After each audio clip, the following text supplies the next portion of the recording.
Partie 2. La traversée. Leur place regagnée, Nani, Semeyo, Yumi, Janek et les autres parlent peu. Ils sont épuisés. Les jours précédents ont été très éprouvants. Ils ont dû beaucoup lutter. Enveloppés dans leurs serviettes et comme nus sans leur île, ils se laissent emporter, confiants malgré les grandes vagues. « Où allons-nous » demande Yumi. « Qu'importe » lui répond Janek, « n'importe où sur le continent, là où la terre se tient et où on voudra bien de nous. Nous n'avons pas vraiment le choix. » Et il s'allonge pour montrer l'exemple. 5 minutes après, il dort. Nani s'approche de Semeyo. « Nous aussi, lui confie-t-elle, nous avons laissé Ipa. Et malgré toutes les présences sur le pont, à cause des bruits de la mer, du vent et des ronflements du moteur, ils sont comme seuls, enveloppés dans un cocon. Alors Nani ouvre la grande armoire de son cœur, attrape le livre de ses souvenirs et l'ouvre à la page « Ipa ». Il avait 10 ans, commence-t-elle, quand, avec ses parents, ils ont eu un grave accident. Leur voiture a roulé dans un ravin. Son père et sa mère sont morts sur le coup et lui ne pouvait plus bouger ses jambes. Elles étaient immobilisées. D'ailleurs, personne ne sait comment il a réussi à sortir du ravin et comment il s'est retrouvé au-dessus, sur un chemin où un berger l'a trouvé. L'homme a laissé ses moutons et l'a emmené à l'hôpital, mais les médecins n'ont rien pu faire. Les jambes d'Ipa étaient mortes avec ses parents. Il ne pourrait plus jamais les utiliser. Alors, il y a 3 jours, quand on a quitté à pied la montagne, forcément, il n'a pas pu nous suivre. Et Mo et lui sont restés. Maman dit qu'ils s'aiment plus que le verbe aimer. Elle dit que l'amour rend très fort, qu'il permet de tout supporter. Mais avant qu'on ne parte, il m'a donné 3 choses pour m'accompagner. Une pierre de l'île à mettre sous ma future maison quand je serai devenue adulte, un oiseau à lui renvoyer quand on aura trouvé un endroit où s'installer et qu'on ne sera plus inquiet, et des lettres qu'il a écrites et que je porte sur moi. Je ne les ai pas encore lues. Est-ce que tu veux les voir ? Oui, répond le garçon. Alors, le souffle court, Nani plonge sa main sous ses 2 robes vers son cœur et sort la pochette en plastique comme si elle la sortait de son cœur. Je dois en prendre soin, dit-elle en saisissant la première lettre. Elles doivent me servir toute la vie. Et elle commence à lire. Ma Nani. Quand elle termine, les 2 enfants sont suspendus. Ils savent qu'ils ont lu des choses importantes et même qu'ils ont accédé à de très grandes vérités. Et surtout, si Nani a lu la lettre en entendant dans son cœur, comme venant d'une montagne lointaine, l'écho de la voix des Noah, Semeyo a cru parfois percevoir la douce voix de son Ipa. Il s'appelait Mano, confie-t-il à son tour. Mano signifie requin dans la langue de l'île. Avec un prénom pareil, il disait qu'il me protégerait. « Il va le faire !» s'écrie Nani. « Tu as entendu les mots de la lettre ? Il n'est pas mort, il est seulement bien caché. » Semeyo hausse les épaules tristement. Il aimerait pouvoir le croire. Ça lui rendrait les choses plus faciles. Mais les mots ne sont que des mots. Et il a quand même assisté à la chute de son grand-père. Il a vu des gens le piétiner, puis il l'a recouvert de terre contre les racines d'un dattier. « Si tu veux, propose Nani, chaque jour, on lira une lettre ensemble. » Ensuite, des bols de riz sont distribués, de l'eau et du poisson cuit. C'est une bonne surprise pour les ventres affamés, ça remonte le moral. Et la journée passe ainsi. Et, alors que le paquebot s'endort sous la pluie qui faiblit, une idée éclot dans le cerveau de Nani. C'est, depuis un tiroir de la grande armoire de son cœur, le 5e du côté gauche, une étoile de la boîte à bijoux se trouvant dans la constellation de la Croix du Sud qui la lui a soufflé. Avec Ipa, depuis une des fenêtres de la maison de pierre, ils observaient souvent le ciel étoilé. « Je ferai ça demain !» se dit-elle le cœur réjoui. Et, se tournant sur le côté droit, elle se laisse glisser dans le sommeil, certaine que Semeyo sera content. À raison d'environ 15 nœuds par heure, parce que la mer est mauvaise, le lendemain, le paquebot a bien avancé et a quitté la zone de tempête. Debout à l'avant du navire, Janek, Nani et Semeyo saluent le retour du soleil et remercient la mer de s'être apaisée. Elle n'est plus grand dragon gris bouillonnant. Elle a repris son visage bleu, ondoyant et nacré. Janek pose une main sur l'épaule de sa vieille petite fille et l'autre sur celle de son nouveau petit garçon. Ils sont si frais dans leur tête. C'est vrai, ils sont tellement beaux. Janek doit se débrouiller pour que cette épreuve ne les secoue pas trop. Bientôt, annonce-t-il, apparaîtra une autre terre. Nous accosterons le continent. Oui, mais où vivra-t-on ? Demande Nanny. Est-ce qu'on aura une maison ? Sûrement un jour, répond Jeannec. Mais au début, on nous dira où on ira. Il tord le nez. D'ailleurs, pendant un temps, avoue-t-il, je crains que le confort ne soit vraiment limité. On risque d'être parqué dans un coin un peu comme des animaux.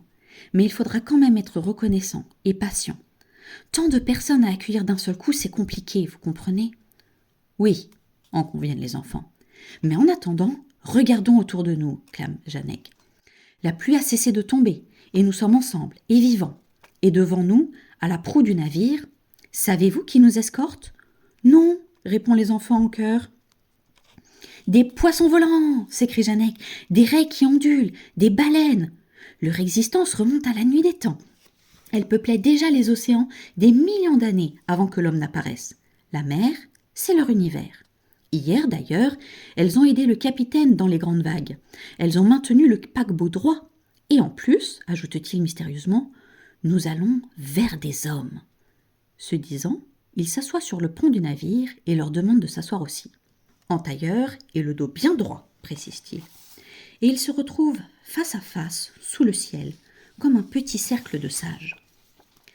Voilà, commence Jeannec, il y a longtemps, très longtemps, très longtemps, la vie apparaissait sur la terre sous la forme de cellules qui étaient encore invisibles à l'œil nu. Et de toute façon, il n'y avait pas Dieu pour les regarder. Puis, au fil du temps, ces cellules ont grossi, se sont croisées et se sont multipliées, donnant les premiers mollusques et les vers. Puis, les plantes sont apparues, les animaux marins et enfin, les premiers animaux terrestres. Vous avez entendu parler de terribles dinosaures, n'est-ce pas ? Eh bien, c'est là qu'ils sont entrés en scène il y a 300 millions d'années. Puis, sont apparues les plantes à fleurs. Après les tyrannosaures et leurs terribles congénères, ça a fait du bien de la douceur et des couleurs. C'était une caresse pour les êtres. Oui, les hibiscus que Mo met dans ses cheveux, précise Nanny, et les belles fleurs de tiaré. Oui, les hibiscus, reprend Jeannec, et les premiers primates.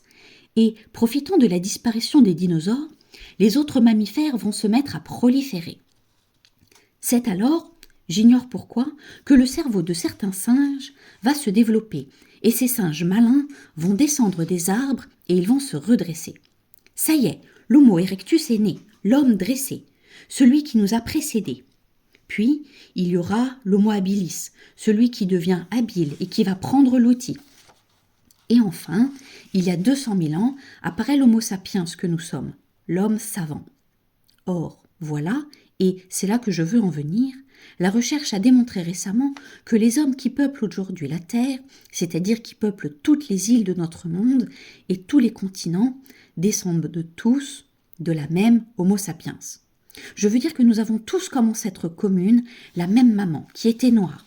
Son nez était plus court que le nôtre, et ses cheveux étaient frisés. Elle est née il y a 200 000 ans en Afrique.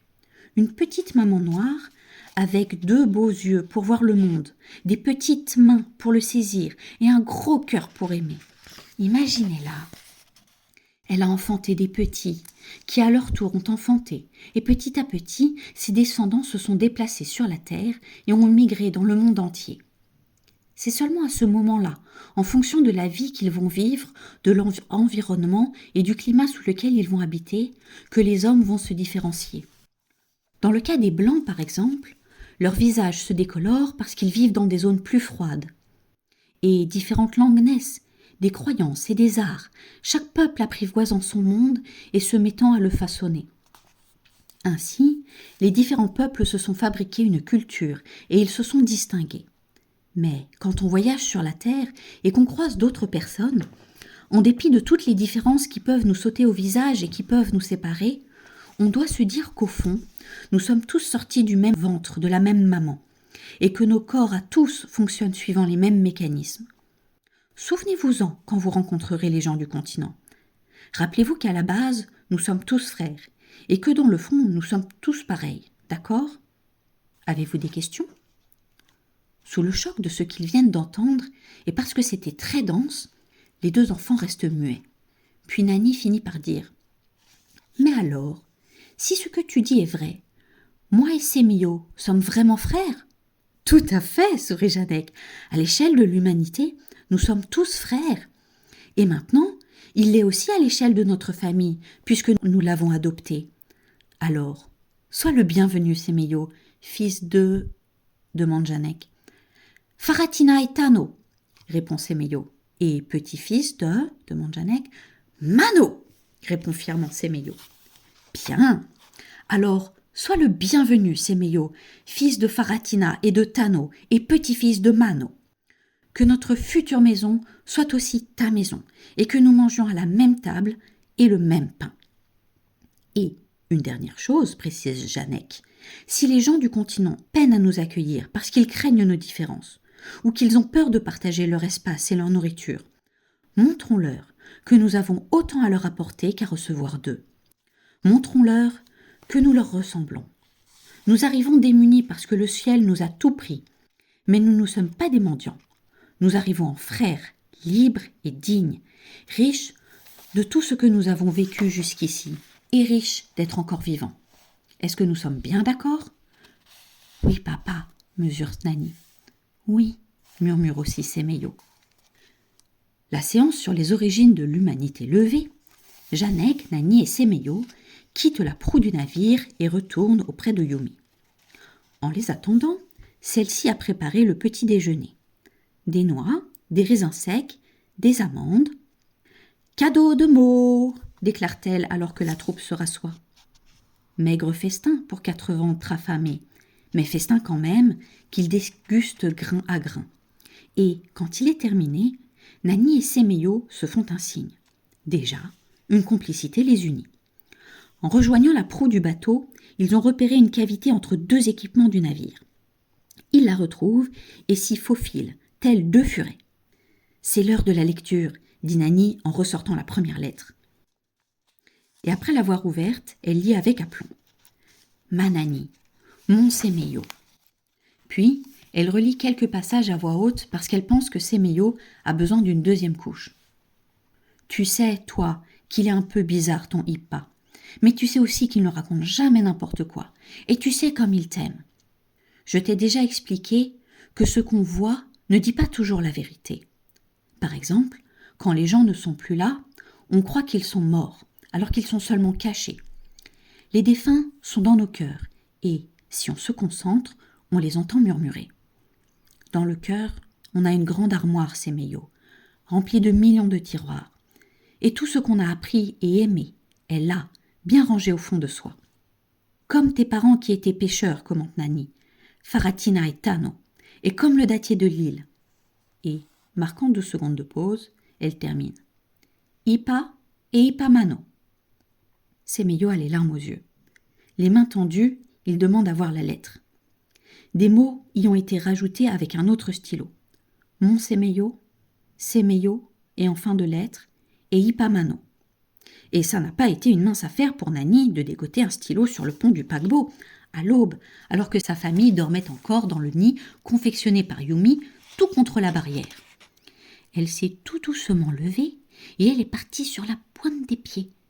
Elle ne devait pas réveiller les siens, sinon il l'aurait questionné. Et Sémillot se serait sûrement réveillé. Et ça aurait fait capoter sa très grande entreprise. Tout serait tombé à l'eau. « Auriez-vous un stylo » a-t-elle demandé à droite, à gauche, à ceux qui ne dormaient plus. Mais les uns après les autres, les gens secouaient la tête. Ils étaient tous démunis. Apparemment, les stylos ne font pas partie des choses à emporter en priorité quand on s'enfuit. Juste au moment où un homme a sorti l'objet demandé et le lui a tendu avec un sourire. « Oh, merci » a dit Nani. « Je vous le rapporte très vite. C'est possible ?» L'homme a fait signe que oui. Alors, dans un coin tranquille, la fillette a sorti sa pochette et toutes les lettres qui s'y trouvaient.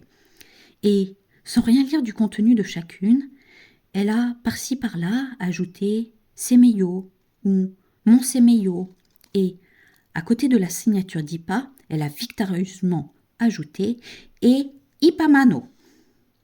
« On peut en lire une autre ?» demande soudain Sémillot, soucieux de voir si la magie va à nouveau fonctionner.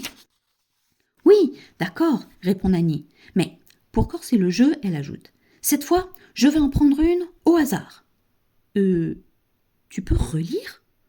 Demande Séméo qui se demande s'il a tout compris. D'accord, répond Nani. Et ils relisent la lettre ensemble et en parlent pendant un petit moment. Ils font leurs petits commentaires.